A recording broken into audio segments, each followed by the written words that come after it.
By the way, if I have my wish, if God tells me, close your eyes and make a wish, I want to be Gen Z.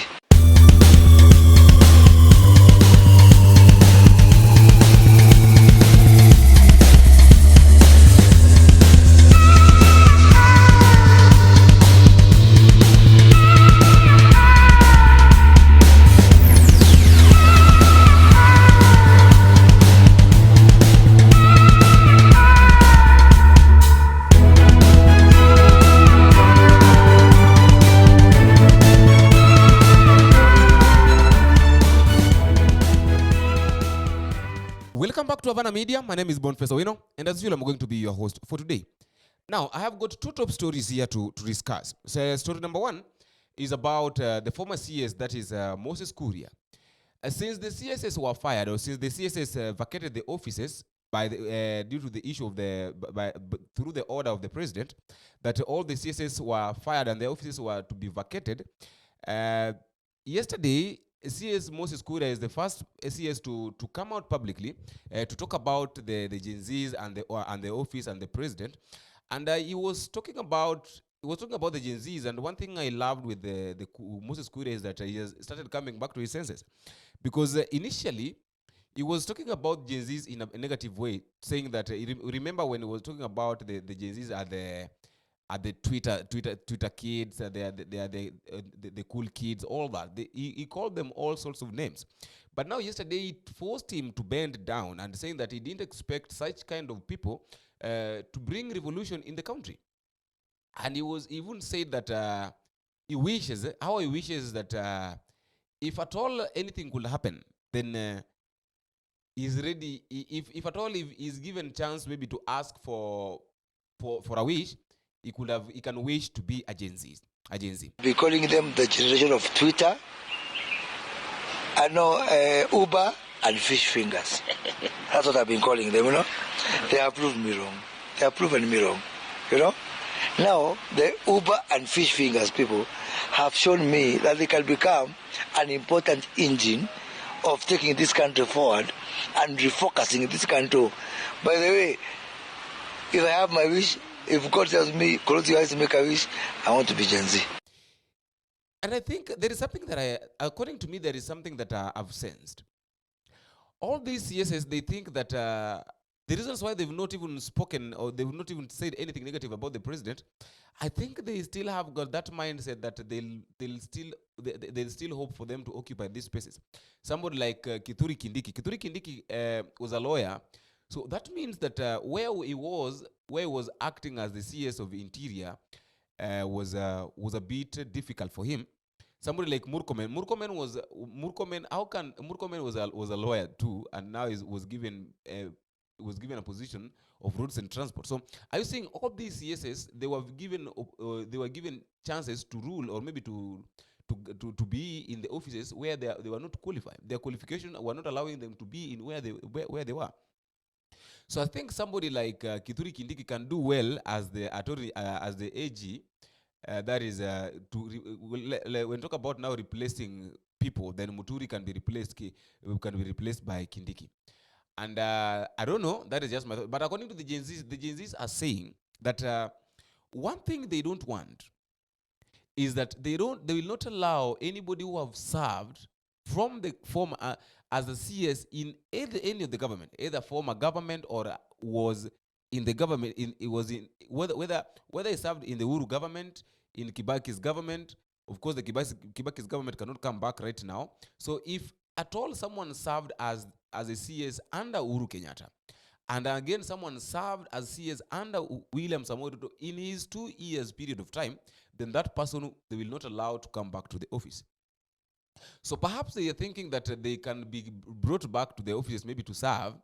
But even if they will be brought back, there is one person that I know I'm sure cannot come back to the office. That is Kipchumba Murkomen. No one can allow Kipchumba Murkomen to come back to the office. That is just my thought concerning the issue of the CSS. Because right up to this point, they've not said anything negative about the president. What they have been saying is that they only appreciate their serving, But they've not come out publicly to maybe to apologize to the public. That's the way I said the other day, that they've not apologized to the public on the occurrences, on what happened when they were serving in the offices. That is also another thing that should keep us worried. That is the first story.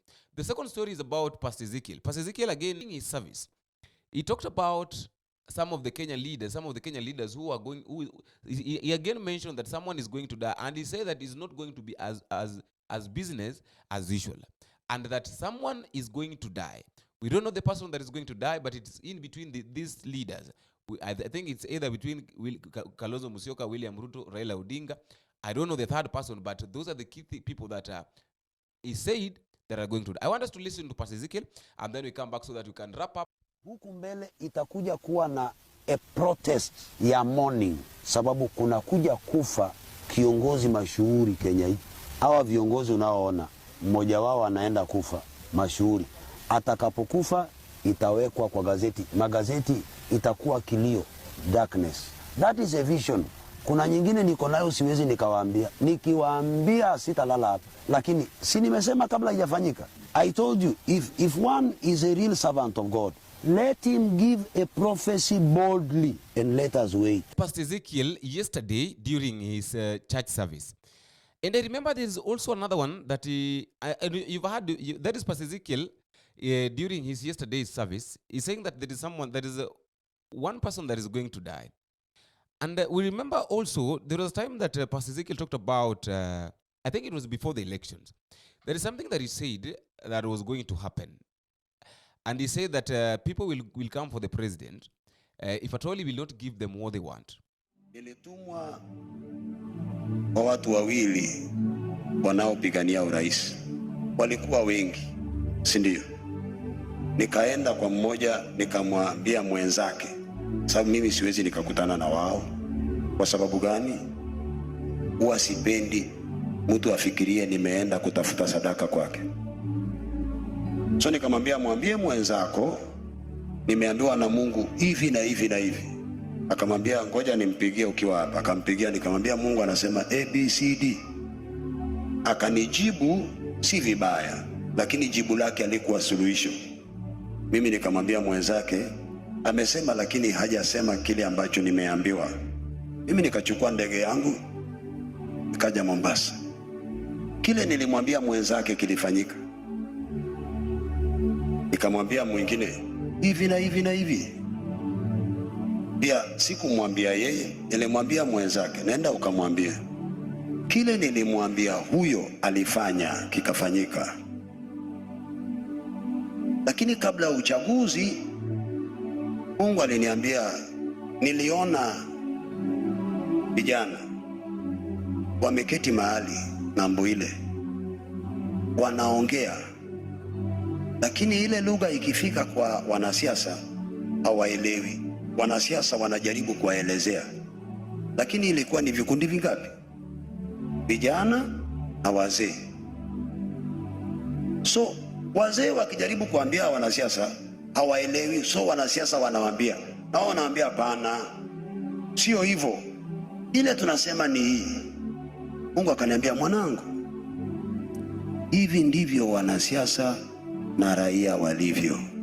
Kwa hivyo baada ya uchaguzi watakuja kugombana sababu hawakuelewana. That is all I had for today. I don't know what you think. You can also drop me a comment in the comment section and tell me where you're watching us from and how these videos are reaching. And until we meet again, I've been your host, Boniface. We know. Bye-bye.